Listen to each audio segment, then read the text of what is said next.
So I left the Sassafras River. Usually you leave Sassafras River 2 hours before low tide, and you can ride the tide all the way to the other side of the C&D. But I had ants in my pants, so we left early. So I'll show you, I got a little spot. It's a tiny little spot right before the canal where it's not really a good anchorage, but I dip off right here. It's like where the range lights end. There's 9 foot of water right there. And that puts you like a mile from the C&D Canal. So we're gonna buck the tide all the way up to here. Should get there around 1 o'clock. Tide switches at 5:30. Then I'll just hop out. I'll shoot the tide, and it'll push me all the way through the C&D to the other side, which is that'll put us in Delaware, C&D, and then usually I'll come around here and I anchor back here behind Reedy Island, or just try to run with it, depending on how it feels. But that's what we're doing tonight. We're going to run up to my secret spot, which is right there. It's a tiny little spot. You can anchor there, kind of in the channel, but get you out of it. Or there's another tiny little spot here where there's a private dock. That one's really tight. I never tried that one, but I'm sure if you wanted to dip off right here in that 7 foot of water right there, you could dip off there and wait for the tide to change. That one's a little too tight for me, so we're gonna stick with the other one. And I run at night. I run inside the channel, so I don't hit the crab pots. All right, we got that little spot I was showing. It's 1 o'clock. I got about 4 hours to take a nap. So we're just gonna anchor up here. Oh, watch your fingers there. That would have been good. So the anchor I got is I think it's like a 45-pound XL anchor. It's really good. So if anybody's watched my videos, I probably talked about it before already, but having a good anchor, good chain is very, very, very important. I'm about 10 foot of water, so I'm just going to put all my chain out. There's nobody around, and I can swing, do whatever I got to do. So I'll put like 50 foot of chain out. It's 5 to 1.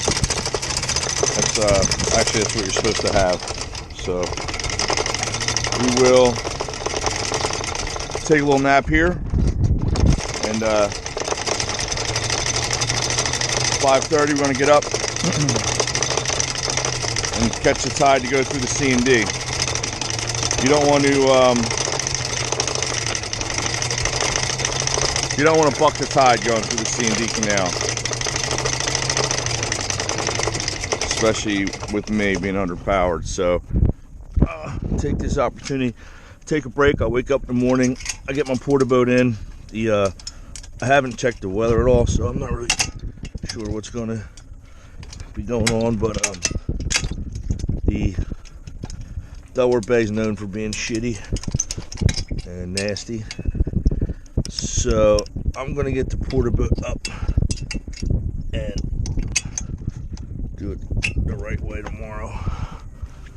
So that's it. That'll be our first little night, and tomorrow I'm gonna clean up all this boat. That drives me nuts, all this shit right here. It's not very proper, so we'll fix. Oh, you probably can't see it. Yeah, all this shit here drives me nuts. Buckets, fenders, ropes everywhere. So tomorrow I get the porta boat up, I'll clean all this stuff up. That way if it does get nasty out in the Delaware Bay, we will be prepared. I think it's supposed to be wind against the tide tomorrow. Like I said, I haven't checked the weather yet. We'll check all that tomorrow. So that's it. We're gonna take a little nap, set the alarm, and get ready to go. So this is the start of the C&D Canal, aka Chesapeake Delaware Canal. It's 14 miles long and 35 to 45 foot deep. And it was built in 1829. How's that for information? But this is like the only spot along it you can stop this Chesapeake City right here. So there's like a bar over here, there's a bar here, And back there's a tiny little anchorage you can anchor in. After that, you got there's one more place you can stop that I know of, Summit North Marina. There's 6 bridges along the canal. They're all high, really high. There's one, it's a Norfolk Southern Bridge that is down sometimes. You can call them on the radio, channel 13, let them know. They'll let you know when they're opening up. So that's it. It's 14 miles. We got the current with us, so we're doing about 7 knots. So we'll be out in Delaware River in no time. There's a Schaefer's bar, and there is the Chesapeake Inn around this corner. So it's a pretty happening spots, but other than that, it's just a little town. Good hot dog store, antiques and crap. And there's Tobes. There's Toby boy sniffing. He smells hot dogs. Smell hot dogs? Yeah, bud. And there's the Chesapeake Inn. That's where all the woohooing and the hoo-hawing goes on. Right there is free docks right there. You can stay there for free for 24 hours, but I don't think I can get in on my boat. I don't like the dock anyway. So here's the only bridge you got to worry about on the C&D. It's the Norfolk Southern Bridge. It's normally open, so you can't call him to open. He'll tell you when he's closing. So if you come up, it's closed, you just go to channel 13, call him, and he'll let you know when he's going to open up. I don't think there's anybody actually on the bridge, but it's remote controlled. So that's really the only bridge you got to worry about here. I've been here and it's been closed, and I just anchor right over here in this marina. So that's the C&D. Pretty interesting. I was reading about it. They actually started surveying it when Benjamin Franklin was around, but they never got around to digging it till 1820, and at that time it was the most expensive canal project ever. So there's some more information for you. So my buddy Mark and Dana, Mark, the Georgetown mayor of Georgetown, Yahaven, he gave me the tip that if I use my phone and I start recording with it sideways, that it doesn't cut it off when I upload it to YouTube. My other videos were cut off with the phone. So I'm gonna do this video with my phone and see if that works. But there's I-95, and I know whenever I'm on the boat, I always say I'm glad I'm not one of them going to work, going to get coffee, sitting in rush hour. So thanks for everybody who's working. Me and Tobes, we ain't got time for that today. We got other stuff to do. So we'll see if this works like this. The GoPro, it's a pain in the ass, and it doesn't really get good shots. I don't know why, but you can't really see anything that's far away. So I think I'm turning the wrong way here. But there it is. There's I-95. So next time you go over I-95, look down, you'll see you're over to C&D. Well, speaking of food, when I was down in Beaufort, North Carolina, I guess that's Beaufort. I never. Oh, it's hot. I can never get them. I never remember them. It's one or the other. But anyway, I was down south and went to a restaurant. They had Cajun grits. So with Old Bay, I want to actually consider this Cajun grits, but load them up with Old Bay. I got a chunk of butter in there, and then I just put some Colby Jack cheese in there. You don't know Jack, Colby Jack. Mix that all up. It's like a one big chunk of cholesterol, but it tastes good. And so I usually have grits on the boat. It only take about 4 minutes to make. Oatmeal's good too. So here we're coming up the end of the C&D. So see what the Delaware Bay looks like, because she can get nasty. I'm gonna be against the tide here, so it's gonna be a hell of a run down to Delaware Bay. All right. Oh, fuck! I just stubbed my toe. Fuck, that hurt. So we're out of the C&D. It took like 2.5 hours with the tide, so 7 knots. Next thing on the history lessons today is Fort Delaware right there, aka Pea Patch Island. It was a POW camp from 1812 up to the Civil War, and it was used again during WW2. But during the Civil War, very interesting, they actually had 33,000 prisoners pass through there, 2,400 of them which died. I think some were executed too. There were some high-ranking generals and whatnot. You can take a ferry there from Delaware City, which is there, and go visit. You can't get there by boat. I would like to check that out someday. So that's it. Now we got the long trip down the bay. So when you come down the bay, Navionics always tries to route you over here behind Reedy Island, and don't go that way. Resist the auto route because there's like a mile-long submerged jetty. So stay in the main channel. But I gotta get steering here. We're in a whirlpool. All right, we got 10 to 15. Got the far I can zoom out. So we got the mainsail out. We got the Yankee jib out. It's got an ugly shape to it. I don't know why. Oh, it's hung up over here. Have to fix that. And there's Salem Nuke plant off in the background. So we're doing 5 knots. I'd like to be doing a little faster, but we're losing the tide here, so we're going to slow down even more. We gotta fix the shape of that sail. Maybe we'll pick up and I'll pull out the staysail here in a little bit too once we make this turn. And there's Reedy Island. There's that submerged jetty I was talking about. You'll see Navionics tries to bring you right through that little cut. I don't want to trust it, but that jetty goes all the way down like where that boat's at. Lots of people have crashed on that thing, so I would stay out the channel. So we are doing 3.5 knots. We got 10 knots of wind. Got all the sails up. Got the Bane, staysail, the Yankee out. Not much wind, but whatever. This will pick up later, right when we get down to the bottom of the bay. So that's right when it sucks. So I guess we'll just keep on, I guess. I got the autopilot, the wind vane, so I just set my sails to the wind, and then the autopilot will hold the course to that course of wind, so I don't have to keep messing with my sails once they're set.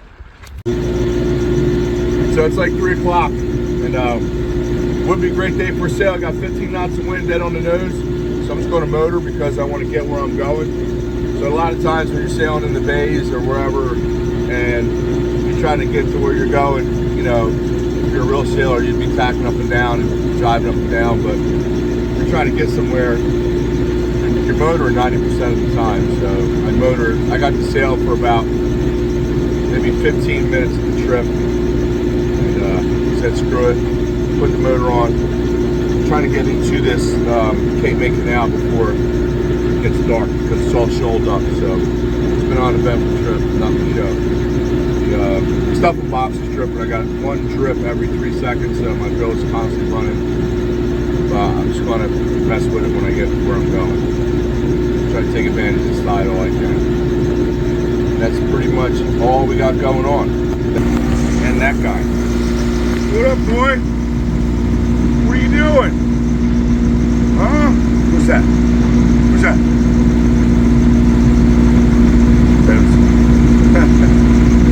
Too much stuff moving around. No, it was it's below 20 now. It's been blowing right on the nose, but the wave action picked up, so I can't go in there no more. So now I just got to tack up and down here. At about I guess 10 more miles to go. Now it's going to take 2 hours. Probably going to take about 8-9 hours now. We got to tack up and down because we can't go into the waves. We can't go into the wind. And even though we turned, the wind turned with us. It seems like, I bet you if I did a 360 right now, the wind would do a 360 and be blowing right on us again. But at least we're getting some fun beating the boat up, getting wet. Toves ain't digging it. I don't know how the audio is wind, but we're gonna tack here. So when I tack, that's the angle of the wind now. When I tack, I'm gonna turn the boat so the angle of the wind's over there. When I turn the boat that way, the sails are gonna flop over the other side. Now I got this boom brake on there, so it almost makes it self-tending for the main. I'm just gonna have to pull the staysail over. So I'm gonna try to do it with the camera in my hand. You'll see the main go over. Once the main goes over, I gotta run up and do the staysail. So you see the angle, you see that angle, that wind, the anemometer. Once it shifts through the wind. Now boom. I don't know what that popping was. But steer wind, engage autopilot. Now I just got to mess with the staysail. So I'll get that situated. Let that out on this side. Now we are on the opposite tack, going away from our destination. But we're gonna have to do this quite a few times so we get away from land. Turn into a little bit of a wild ride here. Good old New Jersey, Delaware Bay. The inlets are just as swell here in New Jersey. But I guess we're gonna make it. One of these hours we're gonna get there. We're heeling over pretty good. Little baby boy, he's having trouble standing up. So we either release some of the sails, let some of the sail out, or take all the water in the windows. So we'll let some up. We got about 5 more miles. I've been saying 5 miles for the last 20 miles. So we're almost in. It's crazy how on the camera, I mean, they're not big waves, but they're like steep. That's crazy on the camera. You always see YouTube videos, everybody says, oh, the camera don't really do them no justice. But I really don't. And not that they're terrifying, it's just pretty damn uncomfortable. The boat's pretty heavy boat though, pretty solid boat. Pretty happy. Shit like this happens, this is when you want a heavy boat. But shit like this doesn't really happen all the time, so it's catch-22. Do you want a light boat for 85% of the time when you can sail in light winds, and then you get stuck in this and you're in trouble, or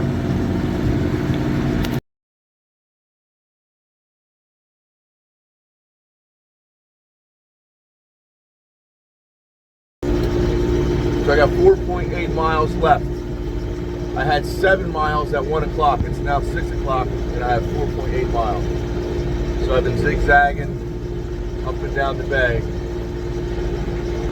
to gain however much to gain. But kind of like, you know, everybody says, oh, take the sail, take the sail. And it's nothing personal, but I think you got to have problems to enjoy this, because it's like basically drive up your street today when you leave your house and go from driveway to driveway, back and forth, all the way up to the end of the street. I didn't even think that was fun. We could all go sailing. Still at it. Same 4 mile. I think I just did a 1/4 mile in 2 hours, maybe. We got to go right there. That's where we got to go. I just just can't turn into these waves, and if I tack that way I miss it, so I got to go way past my destination, which is taking, oh God, I might not even get there tonight. I mean, I gotta go right there. That's where I gotta go. Right there, that thing right there, that's the inlet. It might actually take me 10 hours or more to get there. 7:43, we made it. We left at 4:30 this morning, me and Tobes. We did 60 miles faster than we did the last 10. I had the tide with 20, 25, and the waves against me. So the last 10 really kicked my ass. Just getting a little negative there. But we made it. In hindsight, I should have came closer to shore. I don't know if it just calmed down out there, or if it's actually calmer in here. But I kept getting closer to shore, and then, but next time I'm gonna ride the coast. I guess that's probably the way that I should have did it. Probably could have saved myself 6 hours had I rode the shore. But we're not out of the woods yet. We got to go through the inlet, and like most New Jersey boaters here, the ferries, they don't tell you when they're pulling out. They don't give you a security call or nothing. So hopefully they're not pulling out, because it's not dredged and it's real tight. So usually they blink, so they're not blinking. So I don't think they're ready to move. I think when they're blinking, it means they're ready to move. Could be wrong though. Well, that'll be the end of the video, and see where we're going to go next. I don't know. We'll know what we're going to do.